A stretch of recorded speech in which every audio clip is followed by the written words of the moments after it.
3.36 million ounces, removed in a single session on February 19th, 2026. It stands as the biggest one-day withdrawal from COMEX registered silver inventory so far this year, not gradually spread over a week or accumulated across a month, all within one trading session.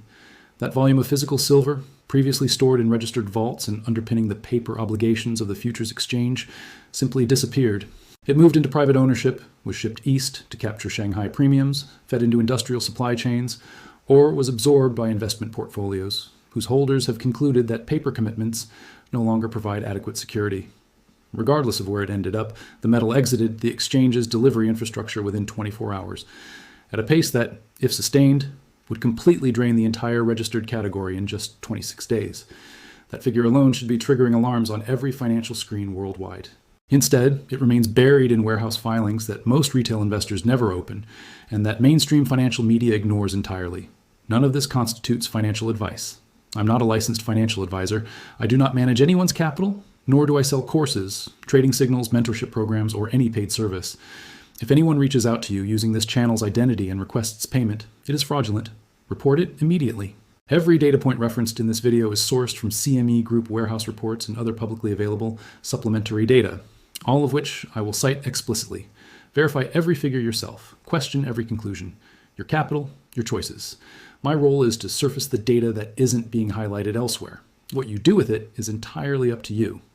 Let me walk through precisely what took place on February 19th and why that single day's outflow fundamentally alters the structural dynamics of this market. COMEX warehouse inventory is categorized in two ways: registered and eligible. Registered silver is metal that has been warranted by the vault operator, confirmed for purity and weight, and designated as available for delivery against futures contracts. When a contract holder exercises their right to take physical delivery, the silver is drawn from registered stocks. Eligible silver, by contrast, is metal housed in COMEX-approved vaults, but not warranted for delivery. It belongs to private holders using the facility for safekeeping, and has not been committed to the exchange's delivery system. This distinction is essential. Only registered silver stands behind the paper obligations of the futures market.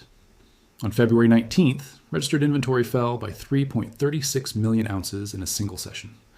To appreciate the scale, consider the baseline. The average daily withdrawal rate from registered inventory throughout February has been roughly 785,000 ounces. The 3.36 million figure exceeds that average by more than 4 times. This is not a routine statistical variation. It is not standard delivery activity. It is a liquidation scale event. One party, or more plausibly several, made a deliberate decision on that specific day to extract a massive volume of metal from the exchange's delivery apparatus. To provide broader perspective, total registered inventory currently sits at approximately 86 to 88 million ounces. The 3.36 million ounce withdrawal represents roughly 3.8% of that entire category removed in a single day. At an unchanged daily rate, registered stocks would hit zero in approximately 26 days. Naturally, the pace varies. Some days see lighter activity. But February 19th demonstrated that the infrastructure to support single-day withdrawals at this scale exists. The pipelines have sufficient capacity. The logistics chains are in place. The buyers are determined, and the metal is on the move. Across all vault categories, February as a whole has seen approximately 50 million ounces withdrawn from COMEX facilities. 50 million ounces in a single month. This occurred before first notice day for March silver futures, before any March delivery requests have even been submitted. The February outflow is not being driven by deliveries. It is precautionary. It is strategic. These are entities concluding they would rather hold metal in their own vaults than leave it sitting within an exchange framework where counterparty exposure grows by the day. The year-over-year trajectory is remarkable. In 2025, COMEX handled 474 million ounces of physical silver delivery across the full calendar year. In 2024, the total was 203 million ounces. Physical deliveries more than doubled from one year to the next. The preference for physical metal over paper claims intensified throughout 2025 and shows no indication of reversing in 2026. The 3.36 million ounce withdrawal on February 19th is not a deviation from this trend. It is an intensification of it. The most emphatic single-day manifestation of a structural transformation that has been developing over the past 18 months. Now let me trace where the metal is headed, because the destination reveals as much as the departure. Shanghai Gold Exchange silver holdings have plummeted to between 318 and 450 tons, a 91% decline from the 2020 peak and a decade-low level. 23 trading accounts have been restricted due to overpositioning. Shanghai spot silver is priced at roughly $105 per ounce equivalent, $16 above COMEX at $89.75. The arbitrage calculation is straightforward. Purchase on COMEX at $89, take physical delivery, ship to Shanghai, sell at $105, and pocket the $16 spread, minus shipping and handling costs. The net gain works out to approximately $10 to $12 per ounce on what is essentially a risk-free transaction. That arbitrage dynamic is one of the primary forces behind COMEX withdrawal velocity. Every ounce transferred from New York to Shanghai captures the premium and simultaneously diminishes Western stockpiles. The February 19th withdrawal of 3.36 million ounces, at a net arbitrage gain of roughly $12 per ounce, represents approximately $40 million in value, extracted in a single day by whoever executed the trade. That is $40 million in profit propelling metal eastward, while COMEX registered stocks edge closer to critical thresholds. But Shanghai arbitrage is far from the only destination. Industrial consumption is unrelenting. Solar panel manufacturing, electric vehicle production, 5G network buildouts, AI data center construction, military electronics. Each of these sectors depends on silver's unrivaled electrical and thermal conductivity, and everyone is operating at or near peak production levels globally. The Silver Institute forecasts industrial fabrication will consume 55 to 60% of total silver supply in 2026. That industrial appetite does not pause simply because COMEX inventories are running low. Manufacturers need the metal, and they will obtain it from any available source. COMEX registered vaults happen to be one of those sources currently being drawn upon. Investment demand introduces yet another layer of pressure. The iShares Silver Trust recorded $810 million in single-day inflows on February 23rd. That kind of inflow requires authorized participants to procure physical metal to back the newly created shares. Where does that metal originate? From the same diminishing pool that everyone else is tapping, the same pool that shrank by 3.36 million ounces on February 19th. ETF inflows during periods of depleted inventory do not generate new metal. They accelerate the drainage of what remains. Now, let me connect the February 19th withdrawal to what unfolds tomorrow. First notice day for March 2026 silver futures. March open interest represents approximately 230 million ounces in paper claims. Registered inventory stands at 88 million ounces. That yields a paper-to-physical ratio of 2.66 to 1 on March contracts alone. Total open interest across all delivery months stands at 131,496 contracts, representing 657 million ounces, a 7.5 to 1 ratio against registered stocks. If just 15% of total open interest simultaneously demands physical delivery, the exchange faces a default scenario. The February 19th withdrawal of 3.36 million ounces occurred 1 week ahead of first notice day. The timing carries significance. Whoever pulled that metal out was not waiting for the delivery window to open. They moved ahead of it, either to secure metal before delivery demand created competition or because they are positioning for a scenario in which delivery demand surpasses available supply and they want physical metal under their own control before the situation reaches a breaking point. The Commitment of Traders report from February 20th reveals managed money adding 1,400 contracts net long, speculators pressing the bullish case aggressively, with short covering in progress. Commercial traders maintain approximately 40,000 contracts net short, equating to 200 million ounces of short exposure against just 88 million ounces of registered metal. JP Morgan reportedly controls approximately 40% of all deliverable COMEX silver, roughly 35 million ounces concentrated in a single institution.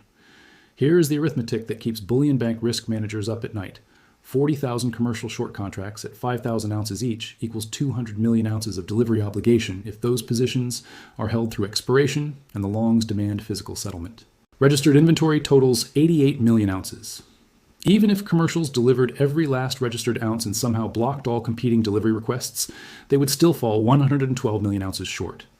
That is 112 million ounces of obligation with no metal to fulfill it.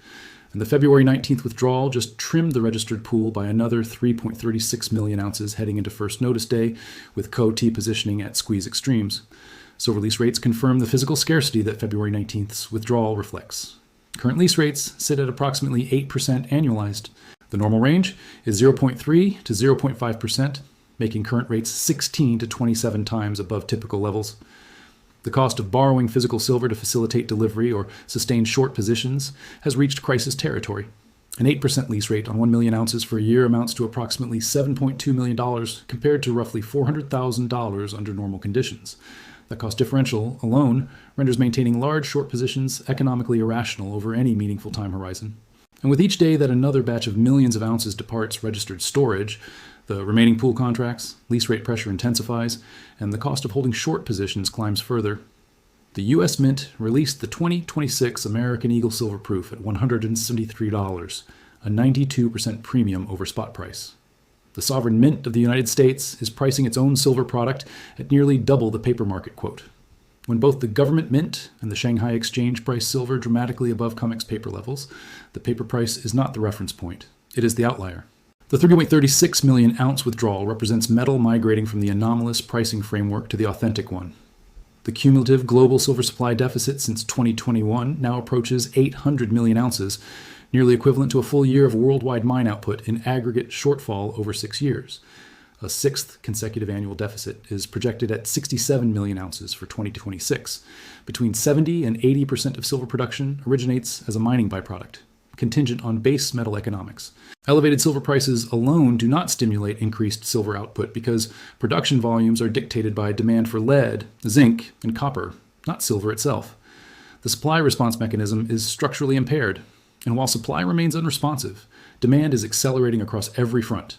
Industrial consumption is climbing, investment demand is growing, ETF inflows are expanding, and government stockpiling through Project Vault's $10 billion authorization is increasing. Every demand category is rising, while the only supply category that truly matters, physical metal within exchange vaults, is declining at a rate exemplified by 3.36 million ounces in a single day. Reports suggest institutions shifted approximately 100 million additional ounces into U.S. COMEX vaults in early 2026, specifically to get ahead of potential tariff duties on critical mineral imports, following the 15% global surcharge that took effect February 24th. However, those 100 million ounces sit in the eligible category, not registered, not available for delivery, locked away in private positions, while registered inventory is starved. The metal is physically in the building, but it is not part of the delivery system. The macroeconomic backdrop offers no near-term pressure release. The dollar index sits at 97.55 in a sustained multi-month decline, making silver more affordable for international purchasers. Q4 2025 GDP printed at 1.4%. Stagflationary conditions in which the Fed cannot aggressively raise rates without pushing the economy into recession. The 15% tariff surcharge is inherently inflationary. Fed Vice Chair Bowman, testifying today, is expected to maintain a dovish posture given prevailing economic uncertainty.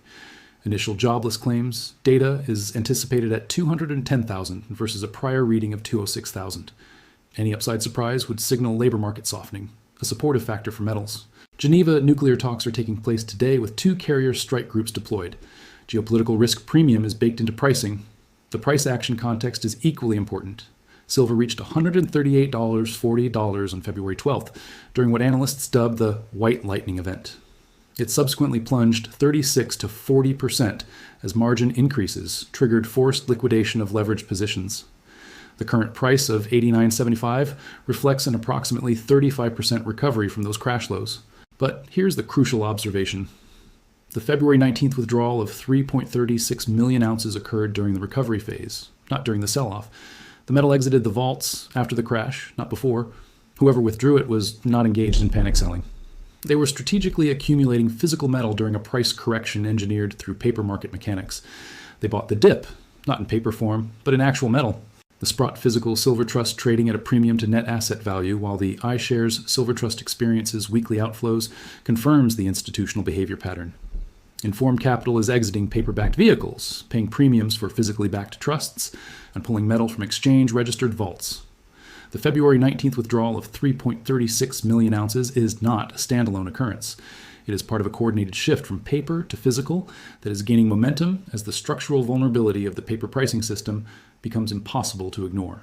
Monitor 3 data points in the days ahead to determine whether February 19th was a peak withdrawal event or a preview of something larger.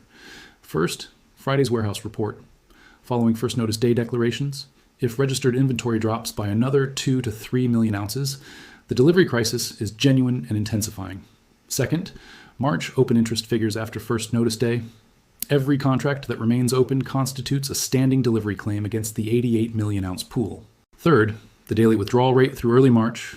If the 785,000 ounce daily average trends toward 1 million or beyond, the path toward registered depletion steepens materially. Every source is identified. CME Group warehouse stock reports, published daily. CFTC commitment of traders data, published weekly. Shanghai Gold Exchange inventory and pricing figures. U.S. Mint product pricing documentation. Silver Institute annual survey. London lease rate data. Bureau of Economic Analysis GDP figures. Federal Reserve economic calendar. Department of Defense deployment reports for Geneva context. Every source is publicly accessible. Every figure is independently verifiable. Every assertion is open to scrutiny. 3.36 million ounces. One day, February 19th, 2026. The largest single-day withdrawal of the year, occurring 1 week before first notice day, amid a structural supply deficit, with commercial shorts totaling 40,000 contracts, lease rates running at 8%, Shanghai paying $16 more than New York, registered inventory at 88 million ounces and shrinking, and total open interest representing 657 million ounces. The metal is casting its vote by leaving. It is walking out of the vaults, 3.36 million ounces at a time. And those pulling it out understand something that holders of paper contracts are on the verge of discovering. Paper is a promise. Metal is property. And when the ratio of promises to property reaches 7.5 to 1, the promises lose all value while the property becomes invaluable. Share your estimate in the comments for March's total withdrawal volume. If February saw 50 million ounces exit before its delivery month had even commenced, what does March look like with first notice day declarations and actual delivery processing underway? The arithmetic is publicly available. The trajectory is quantifiable. Run the calculations and post your projections. 3.36 million ounces. One day. The vaults are draining. The data is public. And the countdown toward a delivery crisis just picked up speed.